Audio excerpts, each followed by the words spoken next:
back. It's now 8:41. Today we are focusing on a sensitive topic, saying goodbye to your dying pet. Many pet owners are faced with difficult decisions about euthanasia all year round and sometimes especially during the holidays. One local veterinarian now offering a way to make the very hard process a little bit easier by allowing you to say goodbye to your furry family member and do so at home. Today, Dr. Tim Paul from Peaceful Pet Farewells joining me with basically advice for pet owners on how to prepare for their final moments. Good morning to you, Doctor. Good morning to you. This is just such a difficult time, and I hear that euthanasia actually became, I'm not sure if popular is the correct word, but more common during COVID.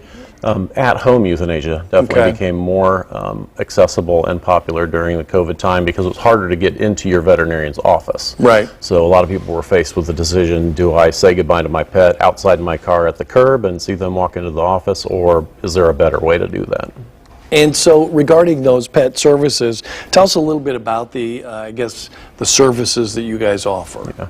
So an at-home euthanasia service is a lot more comfortable than being at the vet. You don't have the car ride to the vet, which can be very anxiety-driven for some pets.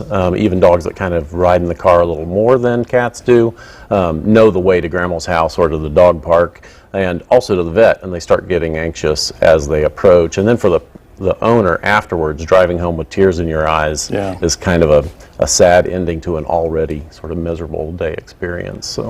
So how do you know, I mean, when you're looking at your pet in a situation like that, or the constant, situation day to day, how do you even know when is the right time? Yeah, it's hard because our pets can't talk to us and tell us how they feel, and so we're kind of left with whatever we can observe. And some of those things could be very overt, like your dog doesn't eat his breakfast and he's done that for many days now, or they're not able to get up and move around the way they can, or they can't even stand up. So some things are overt like that, but a lot of things are more subtle. And so if you can identify a few things, 5 or 10 things that they used to love to do, or maybe they hated to do, like when a truck went by the front window or the vacuum cleaner comes out, something they really were irritated by. And if you can delineate those few things in your mind that they used to be really big deals, but now they don't care. They don't interact with you the way they used to. They don't enjoy the things that they used to. That can give you more of an objective way to say, my pet's suffering more than I thought they were.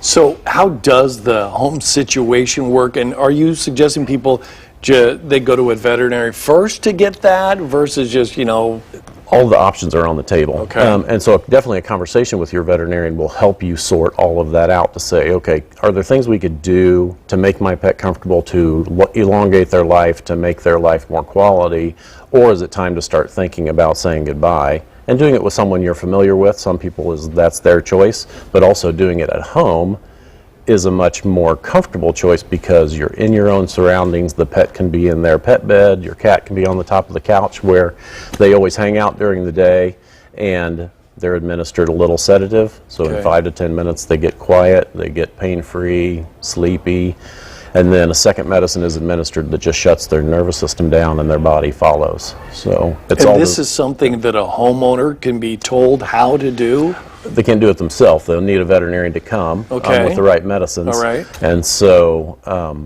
I have a lot of conversations with people about how they want that to look. Do they want it to be outside, inside, where, when is a big deal, who wants to be there? Do they want friends and family over, or do they want it to just be quiet, one person and their pet saying goodbye? So we talk about all those details, and they can choose what they want their final memories to be. All very tough conversations, but still needed to be taken. So you guys also offer, I guess it's called the hospice care kind of? Yeah, it's a little different than human hospice, but veterinarian can come to your home, see your pet in their environment, the things that they have to interact with, and look at your veterinarian's medical records, see the medicines that they're on. Maybe we could increase them and make them more comfortable, or maybe there's nothing we can do to make their life better and say, okay, it's time to say goodbye. But those visits are also available. We appreciate you being here. Oh, thank you for having me. Some great advice. All right, we have more information on our website that's very complicated and kind of a touchy issue, as well as a link to Peaceful Pet Farewells on fox59.com/links.